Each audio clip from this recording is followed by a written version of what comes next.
很棒，你真的是黑暗界 YouTube 挑战 YouTuber 的公权力。我觉得这个是拍 GB 最重要的。所以你们有在追求大这件事情吗？那会不会有遇过那种真的不小心就已经喷的那种？一圈一圈的，然后我就想说很特别，就那一波直接掉粉，然后我就咔他，可是我就说。按订阅不用钱啦。好，我是啊。我是飞机杯盲测导演陈玉祥。今天我们邀请到玉祥，我觉得是黑暗界的 YouTuber， 然后也是动作片融合综艺节目的导演，然后我觉得他非常厉害，所以今天我们就想来邀请他聊聊做这个行业的经历过程。也恭喜你做5年了耶，很厉害耶！谢谢。你怎么会可以坚持这么久做5年啊？我一直觉得这件事情很好玩。把色情变成综艺，我们可以讲这么直接吗？在这里对不起。而且我觉得他非常厉害，为什么？因为他曾经有一度挑战 YouTuber 的公权力，对，被下架影片，直接被拔掉频道，我觉得这很可怕。因为我上礼拜也才被警告，然后我就停更1个礼拜，所以我就觉得 YouTuber 现在中国化很严重，好可怕。讲这种话，这可以讲吗？可是我觉得很不公平因为很多女 YouTuber 其实也很夸张，也很色，为什么都只抓男生？对啊，而且你知道我为什么被下架吗？我那一次我是跟直男拍影片，然后他就是穿那种内裤，就是有一点点形状，他就觉得不行，然后就拔掉。男生穿内裤在 YouTuber 还好吧？那我请问一下，为什么你当初会想要做这个工作？在5年前，甚至连 OnlyFans 都还没出来，你是非常的前面的。我从小就有观察日本的深夜节目啊，我爱死了，日本超棒，就是又很色又很好笑又很综艺，他们都会找那个 AV 男优女优上节目玩综艺游戏。我知道，我最爱那个企划，那个恐怖箱。对，恐怖箱嘛，有一个很红的有来台湾啊，拓野哥。哦，对，矛盾大对决。对，拓野哥来，然后他又非常受欢迎，我就觉得说，台湾好像可以接受这一类型的综艺节目，我就开始做了飞机杯盲测第1集，在5年前。当初做这个的时候是怎么样维持你的收入？因为你一开始不可能赚钱啊，像我做这个也是一样。一开始就是成本比较低嘛，那时候连摄影机都没有，也没有所谓的摄影师，对，就是架手机拍我在做一些实验干嘛。然后后来呢，就有一间公司找我，就说，其实你的这些影片都可以变成情色作品，放在特定的平台卖。那时候还没有 OnlyFans 哦，对，但是有一些电子书城是有在卖这一些艺术作品。很棒，你真的是黑暗界 YouTuber， 这个名字没有错，你有被这样称呼过吗？因为 YouTuber 一开始也是在7、8年前，大家也是拿手机随手拍，那种 YouTuber 影片都这样子。对，一开始都是这样，一模一样我发现你做这么久，好像也没有类似的影片跟频道跟你竞争的。有独大我真的有吗？有一些就是后来的同行们，然后也想走这个情色综艺的路线，只要是原创我都鼓励这样。对，就是不要抄袭我都鼓励哦。什么样叫抄袭啊？抄袭就是流程一模一样，流程一模一样，对，然后你也都没有去想新的东西，对，然后你还做过我的摄影。那你做动作片这么久，有对他的想法有什么改观？从以前到现在？其实我从以前我就一直觉得说，情色综艺、AV、GB 这些东西，并都是人的需求。对，对我来说这没什么，这就是一种娱乐。对，有人觉得看电影很娱乐，有人觉得爬山很娱乐，对，有些人就是觉得看色情片很娱乐啊。不应该拿道德去限制这些。对啊，他觉得开心就好，他们没有杀人放火妨碍别人。其实我觉得这个行业最重要的就是要给大家想象。那你拍摄作品大概有哪些风格？我现在拍摄作品就是分2种类型，一种就是游戏综艺实境类，比如说最近有做一个恋爱综艺旅游节目。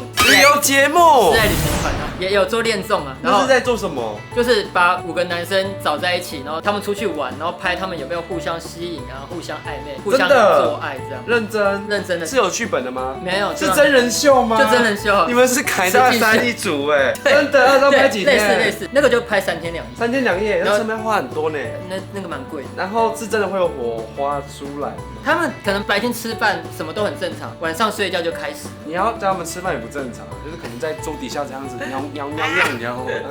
那个 gay 应该很难做这件事。为什么？很重形象啊，他们不想表现太猪哥，但晚上睡觉就会变大野狼这样。然后我另外一个类别就是电影。你说让你很怎样嘛？就没怎样啊。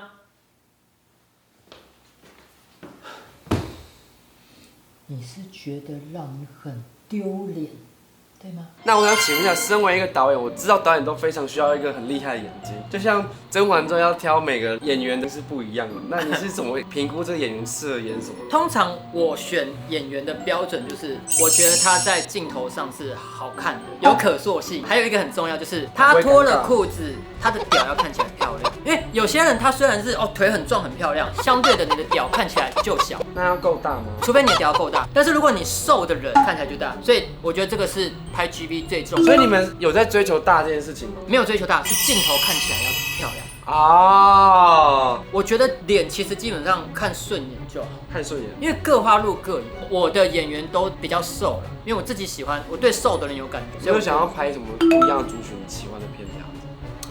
最近有一群就是狗狗啊、豹啊，那个真的很前面的，对，然后就在做，对他们就说叫我组一个什么动物园。你有没有遇过到很不好合作的演员？好像听说你之前有放鸟你好几次。放鸟，我很讨厌放鸟的人，所有的人都等你，你不来就是拍不成了。那怎么办？亲自下海。如果那场是，比如说今天约4个，对，有一个开天窗，可能3个还勉强拍，对，然后2个就不行。2个如果你少一个，那真的就是拍不起来。那你以后就是要拍3个以上，就尽力到3P 这样。而且很多人开天窗是，你早上打给他，他说哦我出门了，我在等车，结果拍摄时间到就不回应了，那真的是欲哭无泪。然后还有一种状况我很讨厌，就是他大头症，自以为都靠他，对工作人员讲话都很像对狗讲话。有这种人吗？有这种人，还说酬劳要拿得比多拉高哦。明说他真的就这样跟我明说，我说为什么？他说我只要有上 YouTube， 观看人数都有3万。他是有上，是吗？我不知道。我这次去日本有问他，马上拍一支片，好像8万日币，差不多一支片。在日本的男演员顶流差不多10万日币，但是如果你是新人的话，你那就是少到连1000日币都有。1000日币刚出来做知男就是1000日币。知男是什么意思啊？知男就是他们有时候会有演员今天太多发已经射不出来，最后射的那个是知男，不是他本人。你说他负责当替身，然后喷东西，他不是可以用那个地瓜粉什么那个？有也有调的，但有些就是他就是想增色，增色还是比较漂亮啊。然后有些是替身色。那你作品有找过知男？没有，我的作品一定都要真枪实弹，也不假干，都要来真的。因为我的酬劳给很高，所以我不让你假干。是指借镜位这样子。借位就其实没有插进去，然后在那边撞。还有这种的，所以你们拍摄的过程东西都是拍个5分钟，然后换一次镜位这样子。我不会，我知道别的创作者会，就是我之前访问的 AV 就是这样子。对，他们会，但我不是，我是你就做你的，我会拍我的，你就专注在你做爱上。事前我会跟你说，你要给我3个姿势，然后你就做你的，我会拍我的。所以你是算是 vlog 式的方法在拍摄？对，一镜到底，我不会卡机你们，除非你们自己卡机。那会不会有遇过那种真的不小心就已经喷的那种？我可以啊，可以，就是你只要跟我说。你要射了，你只要让我拍到有射，这一个做爱我就让你过关。他赚钱赚的速度很快，真的假的？可是你没有什么姿势啊。很多演员都很少射啦，演员其实没有大家想的那么持久。我有遇过一个是，他不小心射了，他休息一下再做第2次，把2次剪在一起，很辛苦啊，年轻就随便都能硬，随便都能射啊。那你平常是怎么样找新的素人？就他们会来报名，会来报名，然后自己看感觉，对，然后也会有就是他自己在推特有发影片，照片已经拖了，我就会直接私讯他说，我看得出你有裸露的欲望，我就会直接上私讯，然后他们就是有些就会答应我，有些就会报价，没有啦，我就是自己看高兴。对，然后你就说不然你戴面具3000了。开始真人的意思吗？我觉得今天难得就是问到导演本人。你在找新的演员的时候会面试吗？会。那会怎么样面试？他到工作室或我家，我要看他本人到底是不是跟照片一样，还是美肌过头，还是拿别人的照片，有拿过20年前照片给我的，那真的太夸张了。你说手机还是拿 iPhone 4之类的？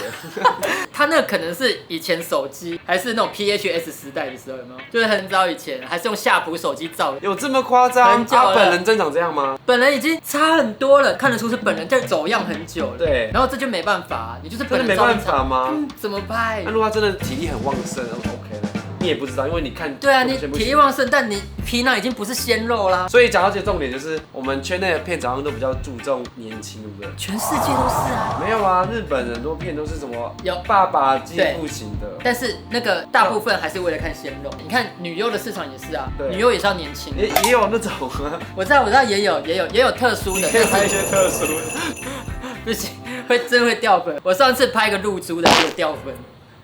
但露珠很特别，我想说露珠很特别，它有一圈很像那个波提奶油丝，有没有？在香蕉上面。对，在香蕉上面有一圈这样子。对。然后它就很像那个 Mr. Donut 有那个波提一圈一圈的。然后我就想说很特别，我要给大家看嘛，就那一播出就掉粉。我觉得你可以再开一个副频道，就是重口味系列。我干嘛一直帮你想企划？那我想请问一下导演，你做了5年这么久，有遇到什么很好的福利吗？就是可能哇，什么天才主动给你报名之类的？因为不顺利啊，因为大家就知道你是谁，就变得不爱跟我约。谈恋爱也不顺利啊，倒霉的都是我。有什么那种流言蜚语，都变成我倒霉。没办法，因为你是导演，又是演员本人。对，然后我还要被传说什么对演员毛手毛脚。天哪，我冰清玉洁。重点是我如果有的话，我就算了，毕竟我吃到了。重点是我没有，我还要这样被传，我真的是心有不甘的。我不知道这算不算福利，就是每个要拍之前的人都要跟我面试，我就要先看过他们裸体。可是我不知道这算不算福利啊？这就是有看到可怕的吧？有看过有长东西的这样。啊，你有跟他卫教一下？没有，不敢明说。不能明说吗？这边还是要跟大家卫教一下，记得去打 HPV， 要保护好自己。那我想请问导演，你拍摄5年下来，有遇过什么比较特别的趣事吗？或是演员家吗？演员，你知道，就是台湾是一个蛮偏保守的地方，所以我觉得新的演员第一次拍、第二次拍，他会有一种青涩感。然后他叫也叫得很压抑，那个时候我觉得很好看。然后拍久的，你就感觉得到他在演戏或上班。你知道我有拍过一个是1号要出来，然后就是在那边弄太久，然后你就看0，然后0号就在发呆，0号就发呆放空，然后因为太久了，真的等太久了，然后他就开始有一些。就是我就被我录进去，然后我就卡他，我就说你那不耐烦的脸已经录进去，你还在录，你知道吗？阿姨在拍片呢。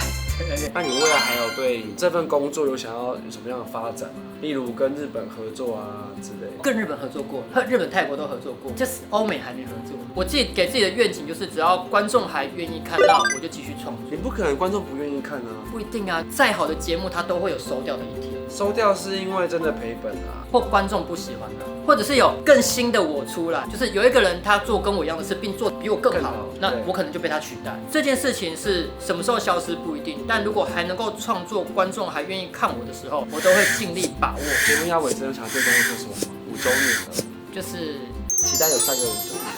大家要多多支持企鹅啊，还要支持你啊，也要支持企鹅，因为我觉得创作这条路其实很不容易。然后就是我一直是怀着感激的心在做这一行。对啦，感激这些粉丝们支持着我们这样。如果没有观众就没有我，对，所以其实我都每次还能够播出，每次观众还愿意看，我其实都是非常感激。